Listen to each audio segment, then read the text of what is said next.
Hello, Susan. I have heard people talk about evidence-based investing. What does that mean exactly? Hello, Peter.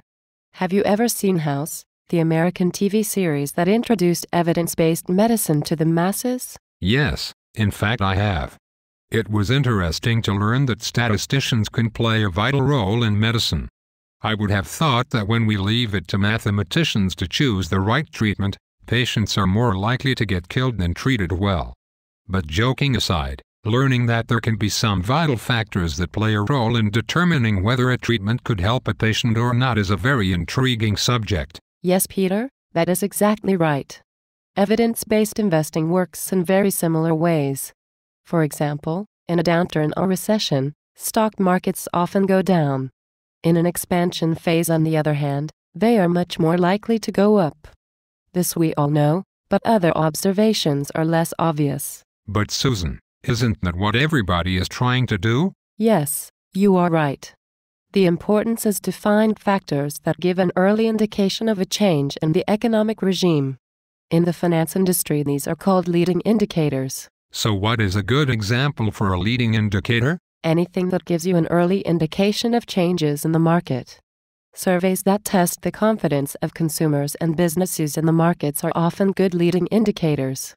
They can show a sentiment that hasn't manifested itself in the actual economy yet. In the news I have heard that the latest PMI numbers are used to signal the state of the economy and whether we are deeper in a recession or slowly coming out of it.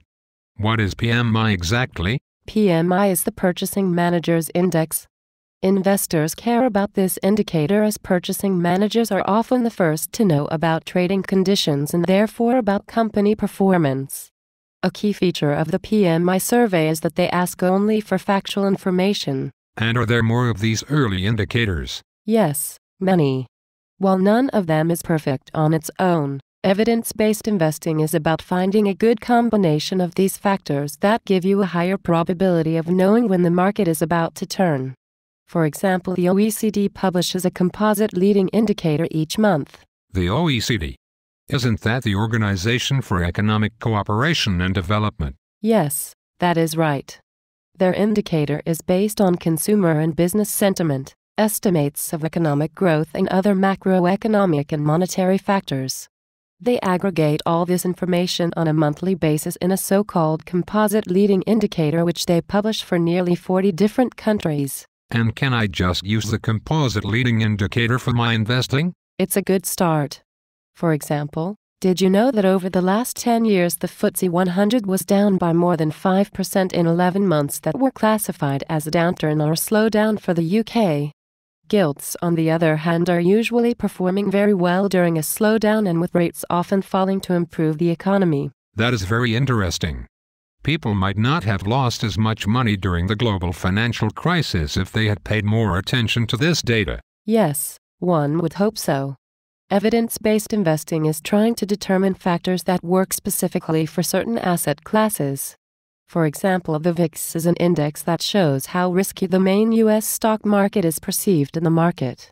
If the stock market is at a heightened risk level, one can reduce one's equity position to reduce the overall risk of a larger drawdown for the portfolio.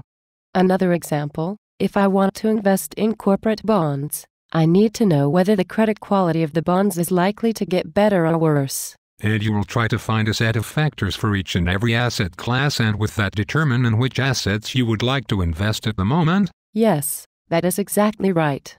Evidence-based investing is about determining a set of factors for each asset class that gives an early indication of whether I should invest in that asset or not. Thank you, Susan. That was very interesting.